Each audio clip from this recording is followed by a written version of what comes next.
Hi everybody, welcome back. My name is Cedric and I will be walking you through the process of filling out your PMP application. I am a PMP myself, was certified earlier this year after putting it off for a while.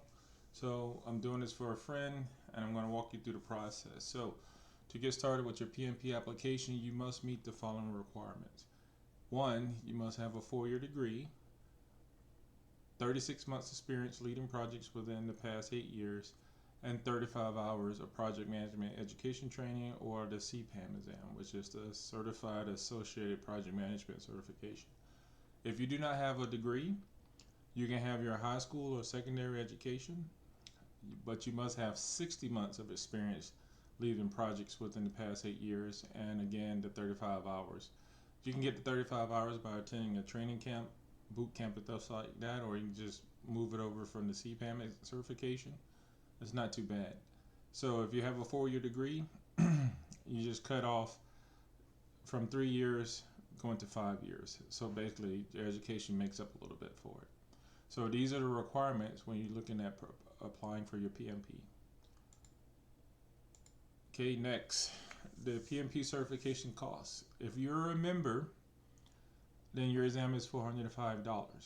Meaning if you're part of a local PMI chapter, by region, you got Asia, Europe, Middle East, Africa, Latin America, North America, and you can break it down even further by clicking in and going down those regions to find your particular area. But it will save you $170 off your exam. So I strongly urge you to join a PMI chapter.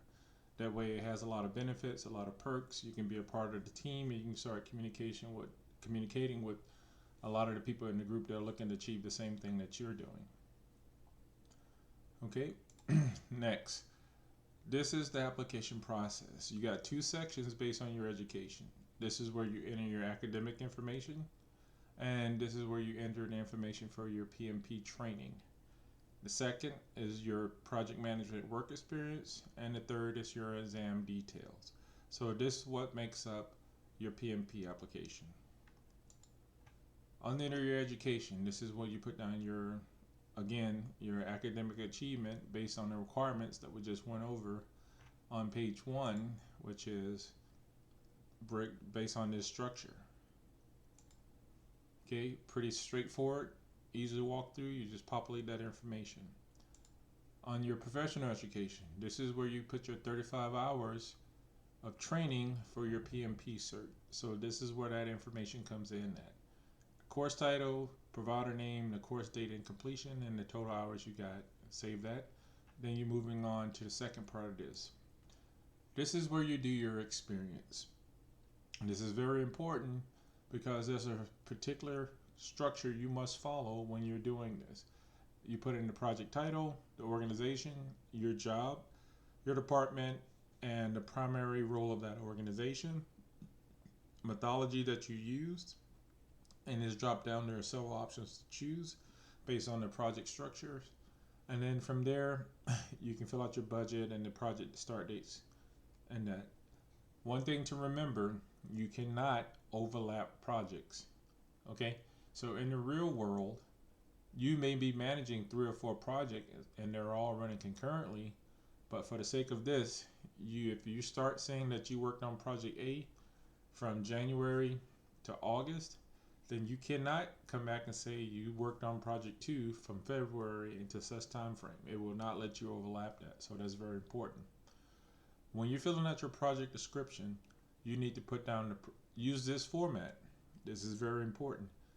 Project objectives, the outcome, the role you played, and the responsibilities that you carried out. And this is an example of what that will look like. Very important to remember that. So 2 key things. You cannot overlap projects, and you must use this format when you're submitting and writing your project description. And then finally, this is where you come in with your exam details. Pretty straightforward, pretty self-explanatory. Then you come down to the second part where you want to put your name that you want on your certificate, and then your contact information, email address, and stuff like that, just in case you need to be reached. So with that, the exam is not bad. You can have this done within 20 to 30 minutes, but you can save and always come back to it later.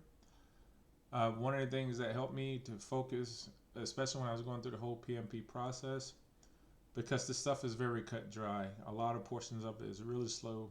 It can be really boring. I strongly urge you get a good coffee. This is the coffee that I used. Tastes way better than Starbucks. Really strong. I strongly urge you to try it. It's the Death Wish coffee. They make all types of brands, flavors, and everything else.